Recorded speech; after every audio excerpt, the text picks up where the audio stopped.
expanded because if he can succeed and get this done, it will even more solidly put the peace track on the right course and lessen the chances that we have any conflicts with anyone. But there are some pretty sizable headwinds from a number of different sources. Number one, Saudi Arabia is asking for security guarantees from the United States, kind of like an Article 5 in NATO, et cetera. And we have not been very reluctant to want to give those. The other thing that Saudi Arabia really has insisted on is that for them to agree to the Abraham Accords and recognize Israel, Israel has to have a two-state solution with Palestinian people. There has to be a path for that, which, of course, the Israelis have absolutely adamantly, especially Netanyahu, said they're not willing to do. So it's going to be really hard to get this done if either or both of those two things don't change. And right now, probably neither one of them are in the near term. Got it. Now, next one, Colonel. Listen to Trump extend an olive branch to Iran. There won't be a nuclear battle. Let me just explain. I'm all for Iran. I want them to have a wonderful country and make a lot of money. They have great oil reserves.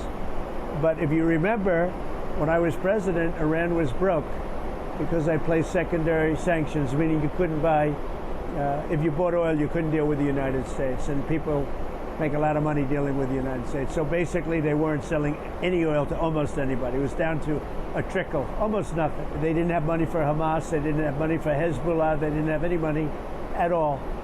And we had no threat. All right, Colonel, could you tell us what happens if Iran does not make a deal? Yeah, that's the. This is another one of those really thorny, sticky issues here because there are so many different components that go in there. I know that on the surface of it, a lot of people want to say, well, the obvious answer is you go and you bomb Iran, but that has some consequences. In fact, in light of this whole trip that President Trump is on right now, he's making these massive deals with all these different countries that's going to benefit the United States. Well, they want to have peace in the region. They don't want to have war. In fact, Saudi Arabia has been doing a lot of diplomatic rapprochement with Iran. So they want things to be stable. They don't want to have a war that could destabilize all of this stuff and put these deals at risk. You also have China and Russia also for oil and for military reliance on the side of Iran. And so there's that question of if you go and you do that, what is going to be the reaction of all these other players? And if we're trying to get, especially Saudi Arabia, in the direction of the Abraham Accords, that could put it at risk. So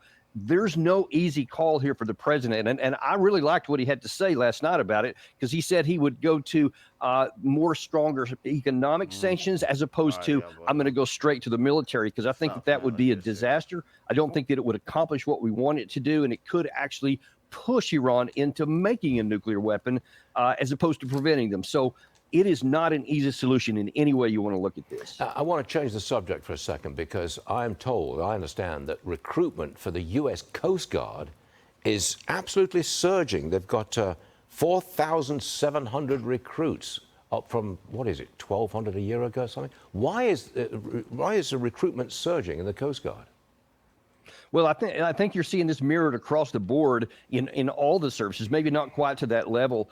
But I just think we have to look at a couple of things. That number one, over the previous 4 years, there was lots of issues with equality and all this stuff. And by the way, I'm all for equality, but if you go too far with it, you have reactions like this where people are saying you're putting too much emphasis on that to where it's not equal. You're actually prioritizing some over others and diminishing other people that historically had not been diminished. And that has caused a lot of the people, especially from the American heartland, they're not a big fan of that. And they voted with basically their feet of not signing up. But they've also been very much pro defend our borders of our own country. That's why most people sign up. That's why I signed up, to defend the United States. And when President Trump comes in and says that, look, we're going to bring the warrior ethos back to the Department of Defense, we're going to defend our borders, that really excites a lot of people. And now then they say, yes, this is why I want to sign up, to defend my country, not to go off and fight dumb wars everywhere else.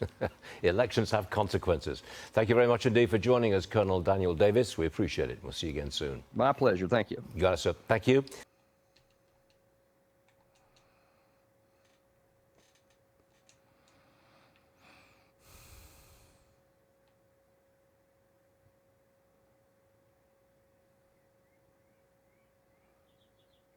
Mm-hmm.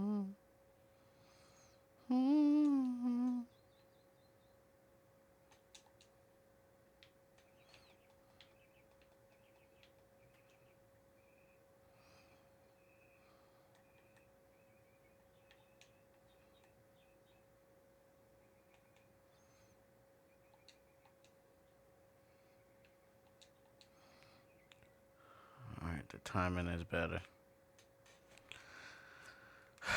Let's play some music.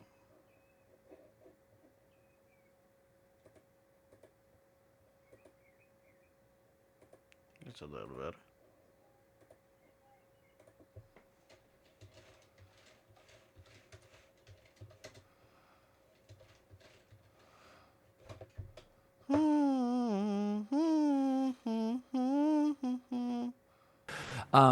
I wanted to, so the overs and unders. Why somebody kill me? All right, absolutely bonkers. I've said this before. Take games away. This is one of my favorite nights of the year. I just love it. And first of all, once they, I didn't want to see Toronto win it. I'm sorry. I want Cooper Flagg to be here. I didn't want to see New Orleans, Washington, Charlotte. After watching Shooting Guards, that documentary, I can't root for the Wizards ever again. I know it's a different group. I was so disgusted by it. But I said earlier today on FS1, I said, if San Antonio wins, Stephon Castle, Wemby, Cooper Flagg, I said, oh, poor Oklahoma City. They've done everything right. They had Westbrook, Durant, Harden couldn't win. Now they're going to have this SGA Holmgren roster, and they got this train for the next decade. But it's the Dallas Mavericks. It makes me think of this. Listen, I thought the trade, Luka to the Lakers, was terrible. But I said before, the new CBA, he qualified Luka for $70 million a year. And I was talking to one of my only friends that ever deals with billionaires. He's in venture capital. And he said, listen, man, he said, people are so rich now, 30 million's a rounding error. But even for a billionaire, $75 million for a basketball player, he better play defense. He better be in shape. He better be healthy. He said, they're not paying that to Luka. He goes, and that was his whole theory. He goes, the pressure on Nico, some of it was like, okay, 75 million. He's missed the last two camps. So whether you liked it or not, I did think it was worthy of discussion. They just didn't get enough out of it. 3 firsts, AD, Austin Reeves, and another pick. It's like, okay, now we can sleep on it. But here's what's funny. Jason Timpf, essentially, instead of 300 million, you get the best domestic prospect maybe in 10 years. Since AD for Zion. I mean, is it not? No, go ahead. Did the basketball gods not grant them the greatest gift ever? I'm not Mr. The NBA is rigged. I'm not that guy.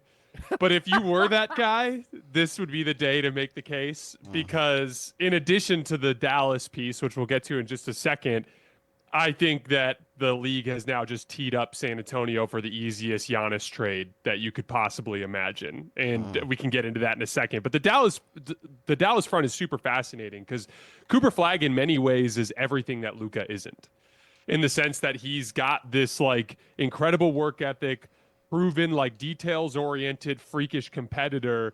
But what he doesn't have is like just whatever you want to call that magic quality Luka has, which just brings that top side offensively that very few players in NBA history have reached by his age. And Cooper Flagg has a little bit of that sort of weakness in the sense that he doesn't have a singular point of his game that you can point to where it's like, oh, he is like an A+++ athlete, or he is a A+++ shooter or anything like that.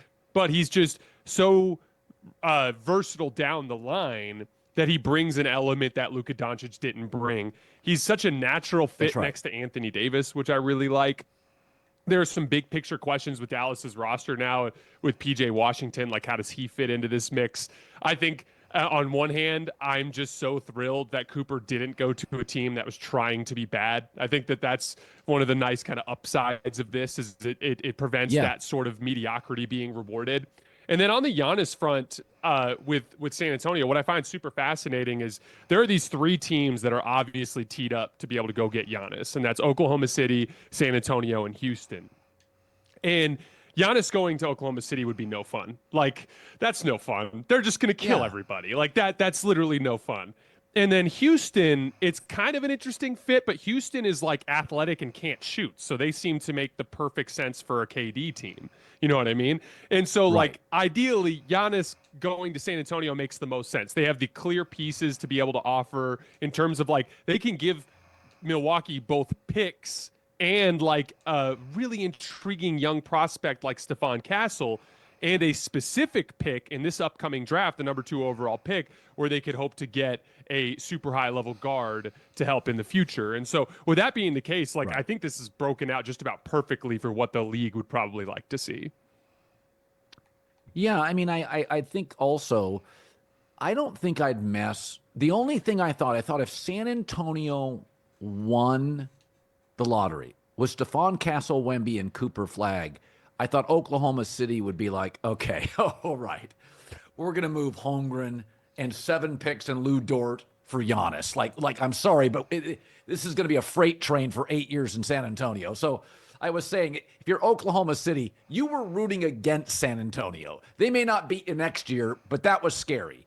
I wouldn't have minded Philadelphia winning, but I feel like it would have been almost unfair because they've really, I mean, let's be honest. They held on to Embiid too long. They blamed everybody except Embiid for all their problems. It's like, that's not fair. But I also think, as a sportscaster, when I look at this move for Dallas, is that I said this to a friend the other day. I said, the best trade partner for Dallas? They need a play initiator. They need Austin Reeves.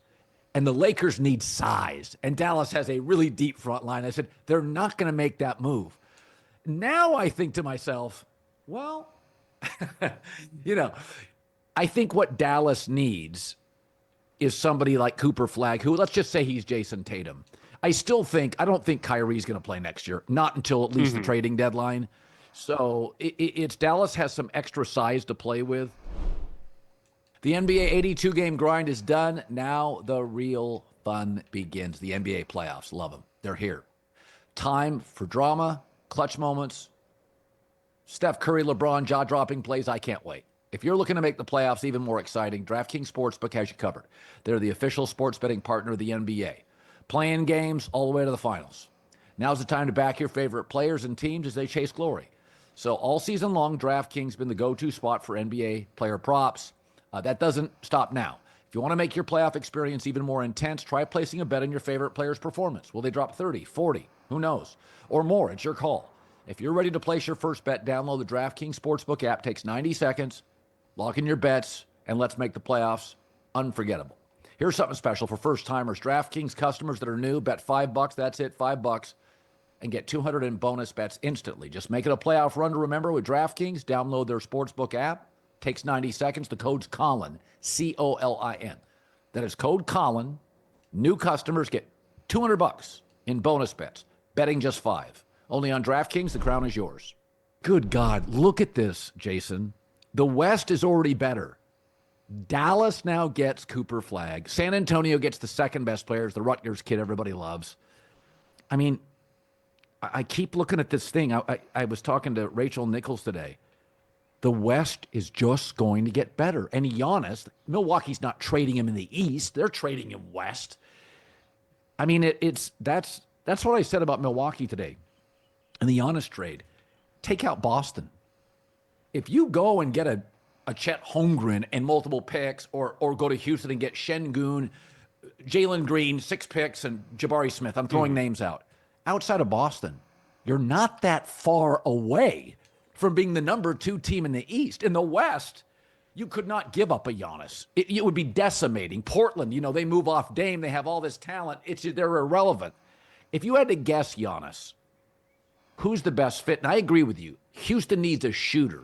Giannis probably isn't the perfect fit. Yeah, the thing that would be really nice with Giannis as a frontline partner with Victor Wembanyama is their games complement each other on a bunch of specific levels. So, for instance, Victor Wembanyama is blossoming as this like 3-point centric center, and he very clearly likes to take that shot. It's something he hunts when he's out there. So there's kind of like a spacing dynamic to where you don't want to have 2 centers basically playing with each other that both want to work right by the basket. And so there's kind of a natural fit there.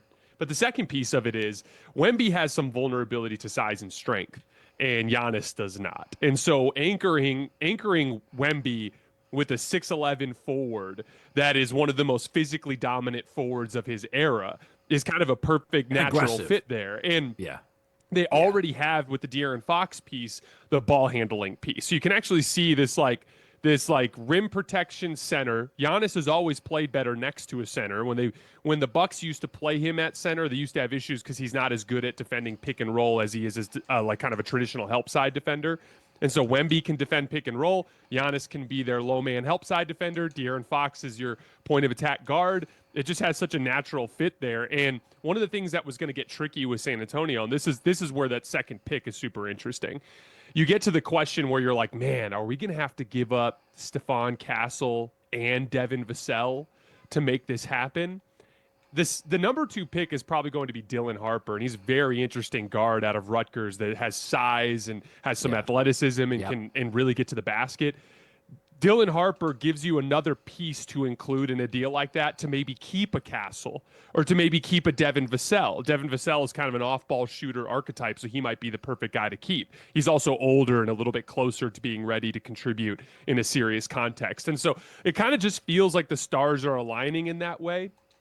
If I'm Houston, I want to bargain serious for Giannis, but KD is just such a nice backup plan for them to go to that just fits so nicely there. And I'm so glad you mentioned the Austin Reeves Dallas piece, because that deal will never happen after what happened. If the Mavs do another deal with the Lakers, their fans might revolt. But there's such like an obvious like Gafford, Austin Reeves, like maybe there's no question. Something like I think the Lakers would need to get more because I think Austin's a better player than Gafford. But there's a version of that deal they could put together where they get some athleticism back and it makes some sense. And it's just a question of whether or not that type of partnership would ever work out. The other group that I'd look at if I was the Lakers with Austin is look at Brooklyn and see if they can't get like a Nick Claxton or something like that in that type of deal. Yeah. Sorry to interrupt this great video, but please remember to like and subscribe. Thank you. Now back to the video. Yeah, it's oh, I loved it so much tonight. It just cracked me up. Dallas, San Antonio, 76ers get the third choice, and Charlotte. I will say there's one thing I do think that really works in the NBA's favor. When you see a lot of these G League guys like Jalen Green, and you kind of put your arms up in the air as an NBA commissioner and go, wow, a lot of these guys who are flourishing, these young guys, went to college or they're international, which their academy system's better than our current kind of G League system.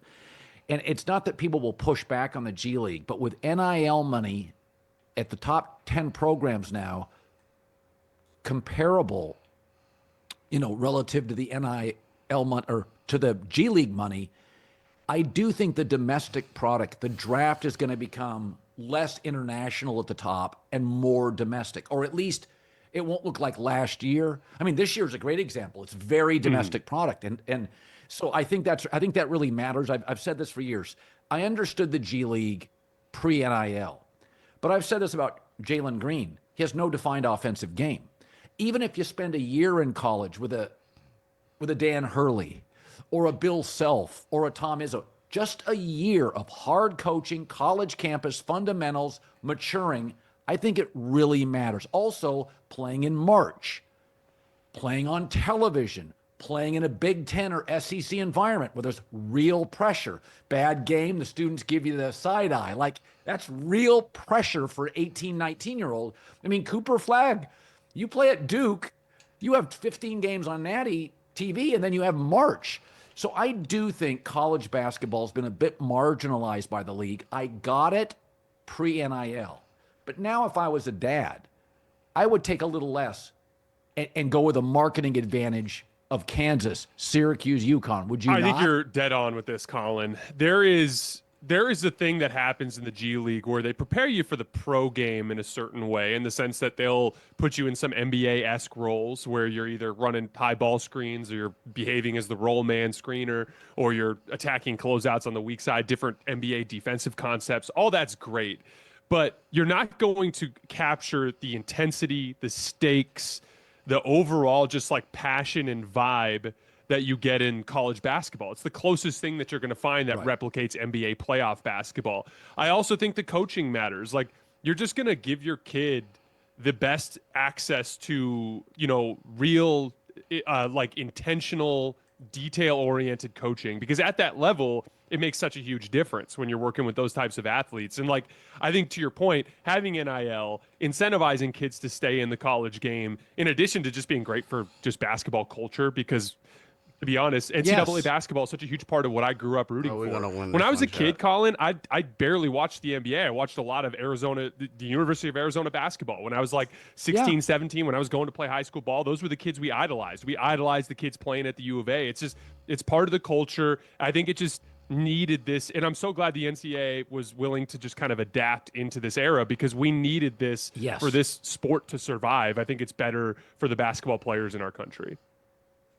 Yeah, and I've said this. I understand the NBA struggling with regular season ratings, because regular season playoff basketball is about veteran teams and recognizable players, so the numbers go up, plus the intensity. Regular season, there's a lot of guys you don't know. There's a lot of bad teams, and those are international players you didn't watch, or G League guys you didn't watch. And I've said this. Amon Thompson is obviously G League and a great player. But you watch Jalen Green and you're like, man, he could have used college. He could have really used college. He feels lost. Jonathan Kuminga. I mean, we're on what year? Year 4. I'm still trying to quite figure out what he is. He can't play with the veterans. I mean, Golden State's culture is classic. Every young guy struggles. Every young guy struggles. It could be Wiseman. It can be Kuminga, a Jordan Poole, wore-out veteran player. So I love college basketball. And I was always more NBA than college, because for a lot of reasons. I grew up with Bill Walton and the Blazers and the Sonics when they won championships in the 70s. I'm showing my age. But I will say those Christian Laettner Duke teams, the Fab Five teams, the Phi Slamma Jamma, it is impossible to describe to a 20-year-old what college basketball was like 35 years ago. You would literally, you could pick up Street and Smith, and you could name the first, second, and third team All-Americans off the top of your head, because it was Duncan's coming back and Ewing. I can remember going in Las Vegas. There's a grocery store chain called Smith's, and this is like 20 years ago. And I got this because I always get a Street and Smith like before the college basketball season. And I looked on the cover, they had the All-American team, and it was 4 high schoolers. And I was like, okay, I can't. I'm sorry, I can't do it. So I just thought God, this is fun. How about the Dallas Mavericks? See how much I get. Okay, 8 this one. 8 a little low. Oh, what's up? We need a little like 12, but 8 is cool. 8 is cool.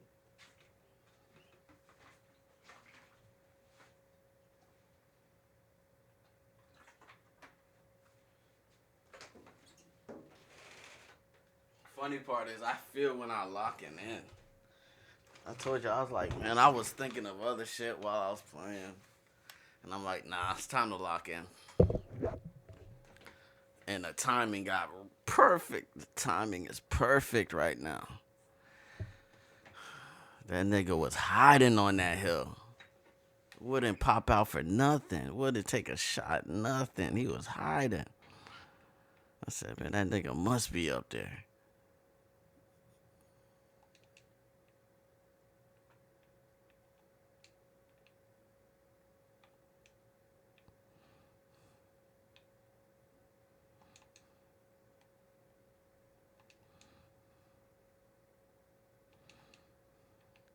Should have waited for me to heal.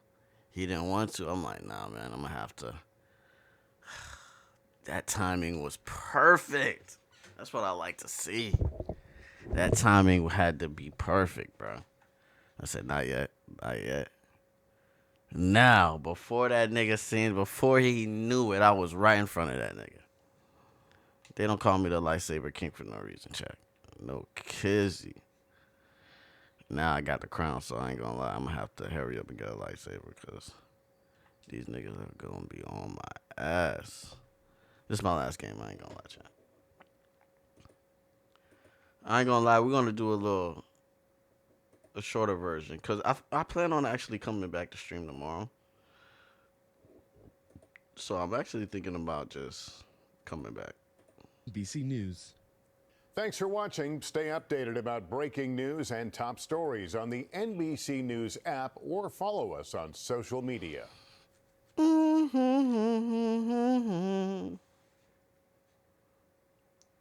Chat, man, we need to hurry up, man. I'm trying to get to affiliate. I need to at least get to affiliate, chat.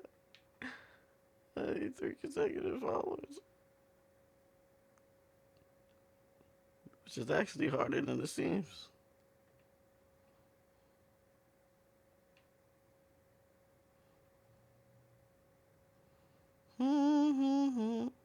Yeah, somebody's gonna kill me. They never leave this fucking thing alone. But for that sniper, that shit is worth the risk. If nigga come in here, we gonna blast his ass.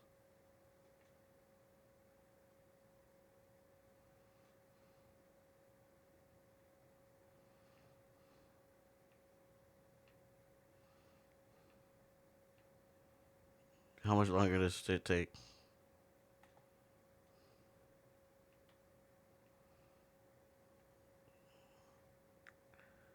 Shit takes so long to open. Oh, damn. I want that fucking thing. Hurry up so I can run back. Here it goes. Here you guys go. It's always one of these niggas, though. He'll make it. Alright, bet. We got it. Yeah, sucks for that dude. He's so dead.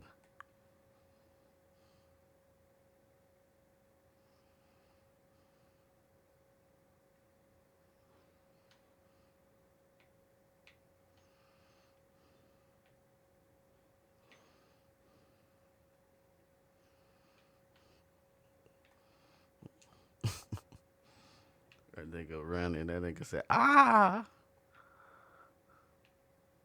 Oh, let's get the F out of here. Run! Should we fix the sound, chat? I ain't gonna lie. I'm kind of used to playing with no sound now. It makes me more, you know, even kill. Oh, shit. Your fucking crown is like a fucking moth to a beehive. Let's go hurry up and get that lightsaber. And let the games begin, my boy. Hurry up. Hurry up.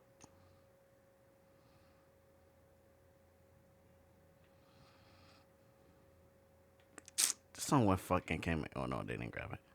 Bet.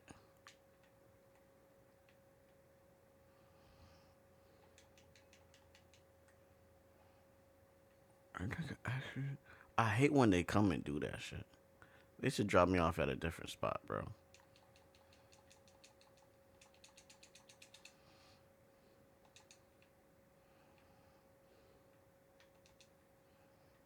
Who the hell shooting at me?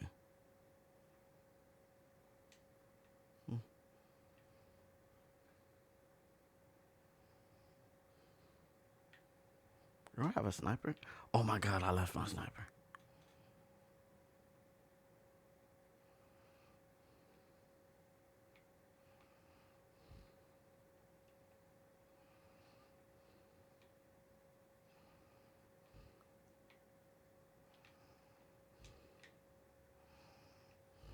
I've had enough of this.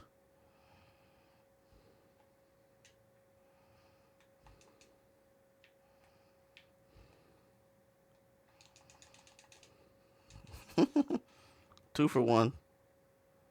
Run!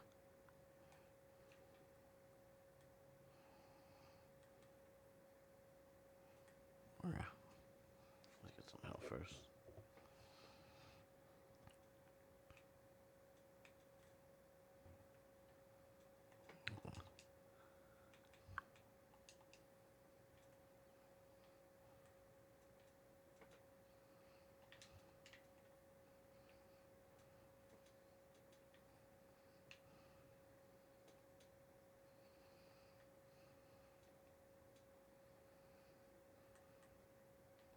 Surprised nobody came here yet.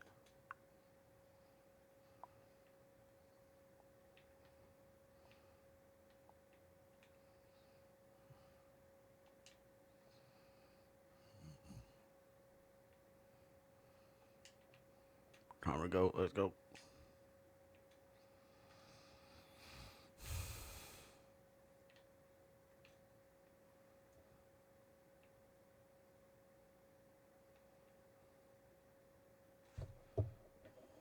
And why is there nothing playing? Please give me armor. I know you got one. Come on. There we go. We'll get rid of this. It's all right.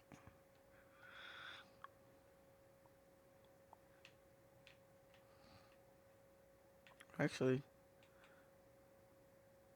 yeah, I'll take this. We ain't gonna be doing too much sniping on this game.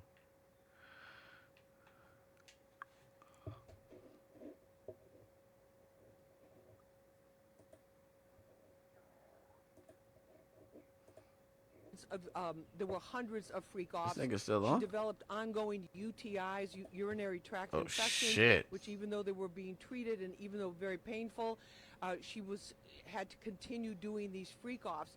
And then she also said she developed sores in her mouth from the activity that was going on, oral sex and things of that nature, baby oil, all kinds of things happening at these freak offs with her and another man. And then she named at least 12 of the escorts, the male escorts. Their pictures were shown in open court.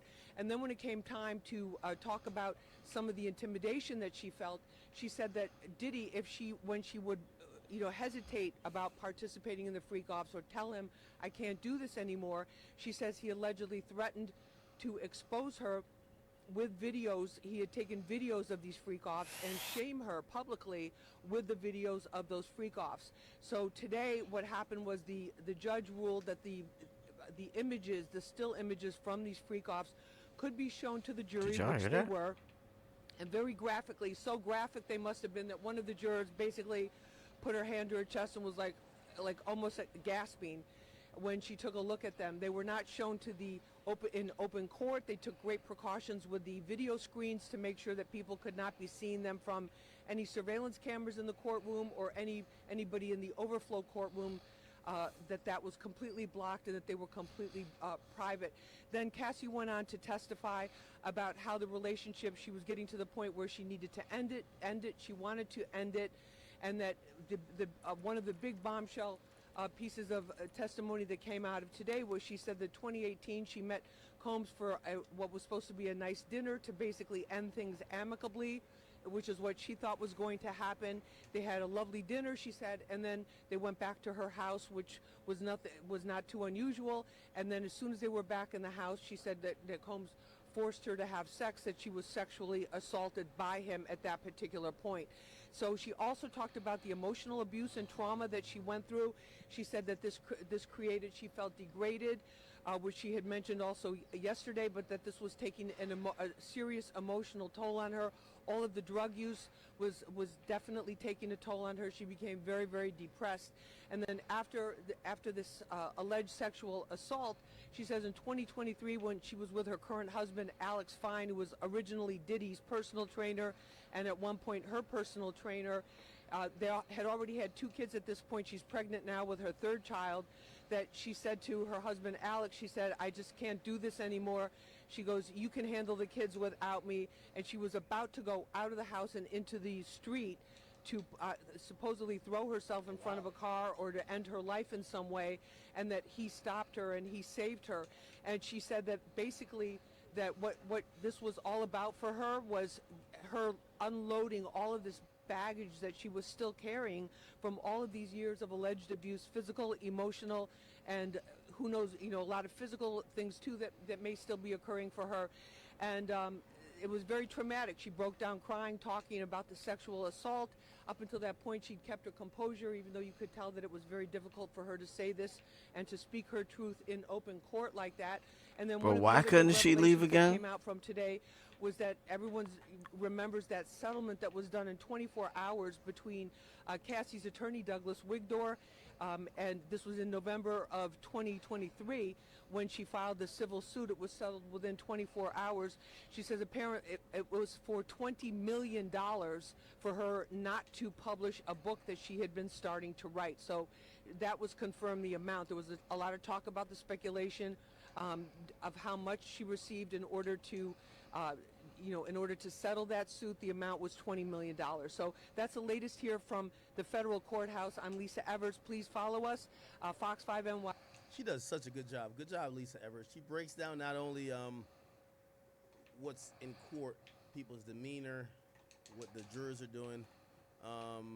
Apparently, Cassie's husband, Alex Fine, was staring at Diddy and his family as Cassie spoke on what she had to do during the free calls. I guess he wants a fade. You think he want a fade, Chat? Kid Cudi ain't want no fucking problems. I don't know if Alex Fine want a fade. So I was in the courtroom where this trial is taking place, and I was sitting right behind Cassie Ventura's husband, and I watched him as he sort of glared at Sean Combs at times, at the family, especially during the period of time where the prosecution showed photos of 13 men, different races, predominantly black men. These are all men that Cassie was able to identify in terms of names sometimes and where these freak-offs, these alleged freak-offs took place from cities like LA, Miami, New York, Las Vegas, etc. I can only imagine how painful it must be to sit there. And so I was in the courtroom where this trial is taking place. Listen to that testimony regarding your wife and the number of people that she says she had sex with because of these freak-offs. Something else worth noting is that Ventura continues to say this was all about what Sean Combs wanted. So today she mentioned that she said she primarily reached out to the escorts, but says that was her job and Combs expected her to do so. We'll, of course, have more with the testimony that's still happening right now inside federal court. So she couldn't leave at any point? Your wife and the number of people that she says she had sex with because of these freak-offs. Something else worth noting is that Ventura continues to say this was all about what Sean Combs wanted. So today she mentioned... Wow. Interesting. Wow. By the way, don't know if you guys heard the news. Real quick sidebar. The rumors are going around that OTF Duty Low was shot and robbed last night in Atlanta. Officers reported to a incident at 925 to 2423 Martin Luther King Drive, which is there any Martin Luther King Drive in any city that's like the safe place to be? And this was the one on the northwest side, and basically when they arrived, they found a 33-year-old man with apparent gunshot wound to his left leg. From what we're hearing, it's apparent he should survive, but the rumors are, and I haven't heard anything from OTF that would confirm otherwise. We've been kind of really busy with the Diddy stuff, so I haven't even gotten confirmation, but it seems like it's true. Duty Low looked like he has been shot.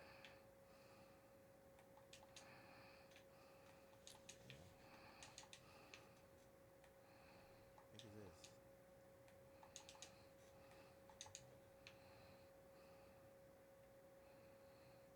Okay, people wishing him a speedy recovery.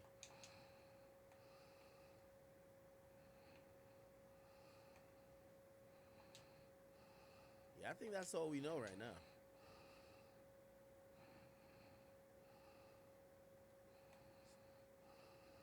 No! I see why the YoungBoy fans are trolling him. YoungBoy fans are trolling him because I guess he was trolling them when Quando got shot at. Okay. Whoa, look at this.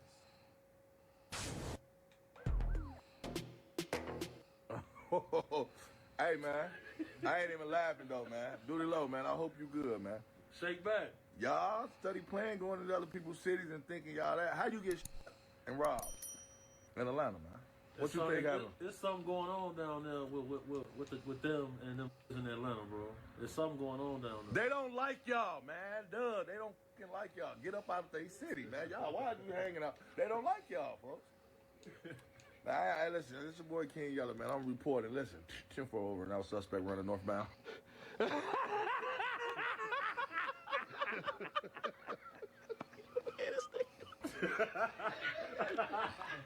Yo, man, sick with it. Oh, they done got over duty low. Oh, man, goddamn, man. He got shot. Shot, duty low shot him. Damn. That's Atlanta for you. I didn't know they were beefing with Duty Low like this. Yeah, they put that swipe on They them. freaky shooters. On them. They be having like, I think what it is that Atlanta, I know people are trying to give it to like the Atlanta niggas. I haven't seen Atlanta niggas beef with like Chicago niggas. There's a lot of Chicago niggas that move down there. I think what it is like Atlanta is like the spot where you move out of your town and your ops move too. So y'all just beef in another city. That's it. No, So, Atlanta's like, not the place y'all to play still around beefing. at. Y'all just don't got to deal with Chicago police. So usually I'm thinking if something happened to a rapper who moved to Atlanta, it's not because they got into beef with an Atlanta nigga. It's because they had some beef from Chicago, and apparently their op moved there too. You know, like again, if you don't want to see your op, I mean, I usually say you move like 3 blocks away, they'll never find you. But some of your ops, they might have enough money to go out of state, and they go to the same destination. They're all going to Atlanta. After Atlanta, they're all going to Houston. Okay? I don't know what's going on. So if you don't want to see your ops ever again, I got some great places, nice real estate. They will never find you. I got a place up in Idaho you could go, Montana. I ain't gonna lie, y'all got to pick smaller cities, Milwaukee, San Antonio. Your ops will never be there. You feel what I'm saying? Like, y'all just all got to stop going to Atlanta. Atlanta is the first place. Let me tell you this. Every scammer in New York go to Atlanta. Every killer on the run go to Atlanta. Every nigga that got a bag on his head go to Atlanta. So you know what happens? When you see the other nigga that got a bag on his head and y'all realize y'all are ops, y'all got to kill each other. That's how it goes. Yeah, Atlanta is a place where everybody escape their problems from they spot and go to Atlanta. Now, Atlanta niggas, How did see I Atlanta know niggas somebody beefing with was gonna Atlanta niggas. come right here? I don't see Atlanta niggas beefing with out-of-town niggas. I'm gonna just be honest with you. I got a nice spot for y'all in North Dakota. If y'all want to pop to it, Cleveland, I could tell y'all. Listen, don't go to Memphis either. Oh, that's another thing too. Memphis is not safe for out-of-town people. Chat, I'm about to win the double. Back to back, finally. Fuck around, find out. Don't go to Memphis. Memphis, don't go there. I don't care if you're going there to make some music. Don't go there. Memphis is not the place. Memphis is too hood. The street niggas there got too much shit going on. Don't even go. Memphis where they Chirac. Don't go to Philadelphia neither. They actually the new Chirac. Just, I got some nice places. How about y'all pop out to Raleigh? Maybe North Carolina, some shit. Like I got some places in North Carolina for y'all. Charlotte, I think that's cool. I still don't even know about Charlotte because sometimes Charlotte be on some shit. But y'all gotta stop going to Atlanta. No more Atlanta. Atlanta's done. If you got beef, don't go to Atlanta.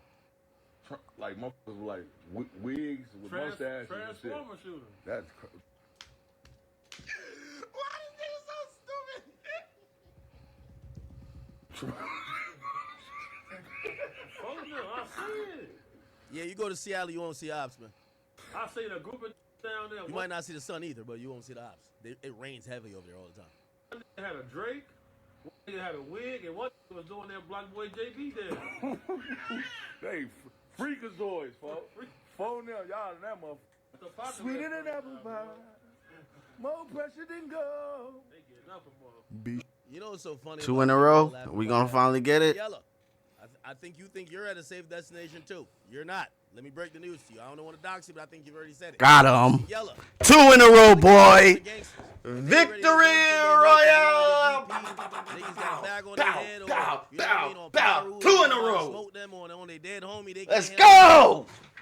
When it gets too hot, they all move to Vegas. That's where it is. Okay, we're all the gangsters that can't really hang. Double digits. Cali no more. They all go 10 elimination. Total crown victory like 4 hours royals. away, and they be right by the casino. Trust me, okay? So you're not safe either, my brother. You got some niggas running from their problems over there too. Win a match So with a victory y'all are crown. in these Ooh. places that are places Oh, that win a people match without flee their taking- problems from their real city. I'm taking storm damage. Like there's a lot of Chicago niggas. Win a match that's in going to build Atlanta. mode without. There's a lot of building. Cali niggas and LA niggas going to Vegas. Let's see This is some true. of that. I'm telling you. We got 10 eliminations. Be sure to like, comment, and subscribe. Hey, Duty Low, man. Get that shit up. You know I gotta troll you, man. You trolled me. Get that shit up. Hey, look, Duty Low told me when that fake bitch ass rat, y'all try to say I was a rat, right? And you, All hail the crown. Stop 10 playing my eliminations DJ, while DJ wearing goes crown. to First time. Win a match. Win He ain't ran nowhere. Stop a playing my victory crown. Win a match without taking storm damage. Win a Nah, match that with was no not build talking about it. I know damage. Luciano went to 10 Las Vegas. players remaining. Double digits. Jedi Knight. There's a lot 1,000 of lightsaber damage in a match. 5 eliminations in a match. First I'd rather player to be talk ratted to than the character. Somebody said- Players. Blah, blah, blah, Great blah, person. blah. Hey, yeah. A little boy? All right. Ball head, that's Oh. wild. He's doing anything. Shit, let's try to win 3 in a row. Did y'all Fuck see, it. let me see. Did y'all see? Why the hell does Soulja Boy hate DDG so much? That nigga was going up on DDG. 2 in a row, chat. Come on, man. Oh shit! They said King Kong. Beast mode. We making up for them earlier games. He said, yes, We sir. making up for them earlier games. Seems like Diddy gonna walk out of this trial, man. They ain't talking about nothing in there right now, y'all. I know y'all got a lot of confidence.